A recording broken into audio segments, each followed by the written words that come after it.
અને હવે સુરેન્દ્રનગરની વાત કરવી છે, જ્યાં ભારે વરસાદના કારણે અનેક રસ્તાઓ બંધ હાલતમાં છે। જી હા, જિલ્લામાં અલગ અલગ કુલ 13 જેટલા રસ્તા બંધ કરવામાં આવ્યા છે।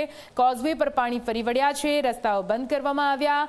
લીંબડી, દસાડા, લખતરમાં પણ રસ્તા પર પાણી ફરી વળ્યા છે। મોડી, થાનગઢ, ચૂડા તાલુકાના અનેક રસ્તાઓ પર પાણી ભરાયા।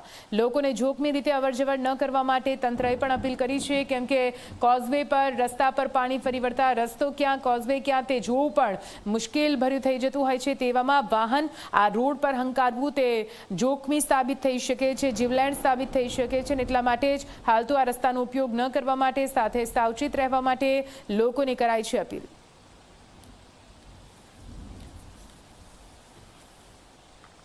તો આપ જુઓ, સુરેન્દ્રનગરમાં ભારે વરસાદના કારણે અનેક રસ્તાઓ છે જે બંધ થયા છે। વધારે પડતા પાણીના પ્રવાહના કારણે અનેક રસ્તાઓ તૂટ્યા પણ છે।